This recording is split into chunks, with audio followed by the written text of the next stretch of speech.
Aujourd'hui, cette journée va concrétiser l'aboutissement d'un parcours exigeant de formation initiale, mais aussi et surtout l'entrée dans une grande et belle famille qui rassemble aujourd'hui dans notre région plus de 2000 professionnels.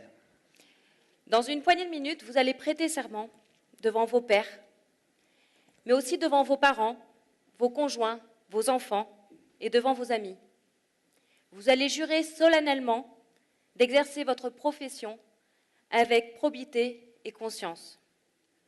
Je sais qu'au fond de vous, c'est la gratitude qui va dominer, l'envie de crier à vos proches combien leur présence et leur soutien vous ont été indispensables. C'est sans doute ce que va nous dire notre cher président Lionel Canesi. Je vous demande de l'applaudir. Plus fort, plus fort.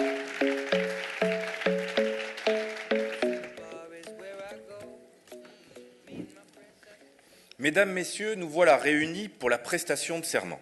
C'est incontestablement un moment particulier qui se joue ici, au Palais des Congrès de Juan-les-Pins, en ce mercredi 12 juillet. Je le sais, c'est sans doute le privilège de l'expérience, je n'ai pas dit de l'âge. On peut porter sur cette prestation de serment deux regards totalement opposés. Les esprits futiles ou immatures, ils sont rares, mais ils existent, peuvent considérer que son caractère solennel, le rituel qui l'accompagne, la gravité qui la caractérise, font de la prestation de serment un épisode désuet d'une série décalée, voire même démodée. Imaginez-vous que dans quelques minutes, on demandera à ces nouveaux promus de prononcer en chœur une phrase où les mots de science, de conscience et d'indépendance occuperont une place centrale. Certains se disent « Allez, qu'on en finisse, qu'on se mette au travail.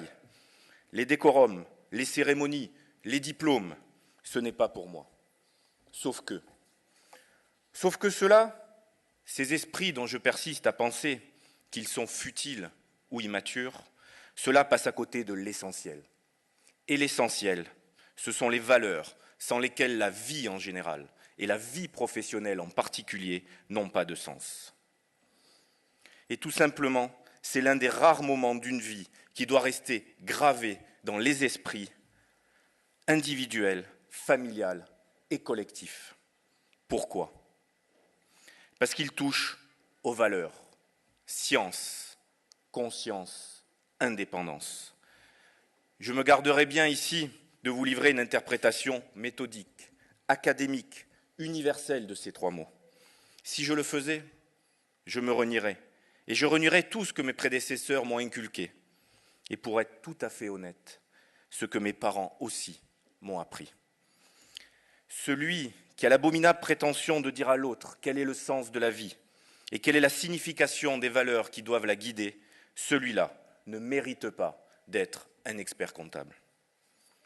En revanche, un expert comptable digne de ce nom doit en permanence, au quotidien, avec la rigueur de ceux qui accordent un intérêt à valeur des choses, l'expert comptable doit interroger le plus profond de ce qu'il est et donner du sens à ces trois mots qui constituent le ciment de toute une profession, science, conscience, indépendance. Comment est-ce que je peux servir l'image, la réputation, la crédibilité de cette grande famille du chiffre, du conseil et de l'audit ? Parce qu'elle est là, la vraie question. Votre rigueur, votre expertise, votre capacité d'écoute rejailliront sur l'ensemble de la profession. Mais à l'inverse,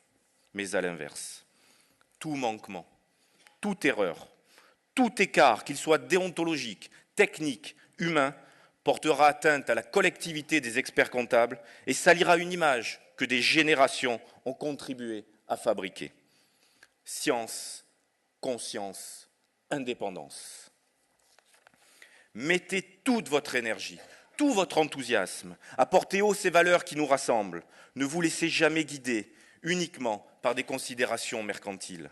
Ne baissez jamais la garde face à la facilité. Écoutez le client, mais sachez lui dire non. Dans quelques minutes, vous détiendrez une partie de l'honneur de toute une profession. Et je vous le dis avec beaucoup de gravité et de sincérité. Nous sommes fiers de vous accueillir et plus encore, nous avons besoin de vous. Le thème de notre congrès fait appel à cette culture dans laquelle vous êtes nés et à laquelle nous essayons de nous raccrocher, de nous adapter. Vous êtes de la génération du numérique, vous êtes des Y, des Z, des milléniums. Vous avez la mission de nous inoculer le virus. Vous aurez sur le terrain de la technologie sans doute un coup d'avance. Et nous saurons nous appuyer sur vous pour vous relever et nous aider à relever le défi de la transition numérique. Mais ne l'oubliez jamais, l'outil sans l'homme n'a aucune valeur. Le numérique est un outil, il ne doit jamais vous écarter des valeurs science, conscience, indépendance. Un dernier mot. À ce triptyque que j'ai volontairement répété, j'ajouterai volontiers le bonheur, le plaisir, parce qu'aucune entreprise, aucune action, aucun challenge ne se réalise sans plaisir. Ça tombe bien, l'expertise comptable, quand elle est pratiquée à l'aune de ces valeurs, l'expertise comptable est un concentré de plaisir. On partage des aventures humaines, on côtoie des entrepreneurs imparfaits mais volontaires. Le lundi, on est manager, le mardi, fiscaliste, le mercredi, DRH, le jeudi, psychologue, le vendredi, juriste. Reste le week-end pour ne pas oublier l'essentiel, c'est-à-dire la famille. Voilà ce qu'est pour moi une prestation de serment. Le moment où l'on s'engage devant les autres, devant ses pairs, devant les êtres chers, et c'est ce serment que vous allez prononcer dans une poignée de minutes. À vous tous, je dis, bienvenue dans la belle famille du chiffre, de l'audit et du conseil. Merci. Bravo.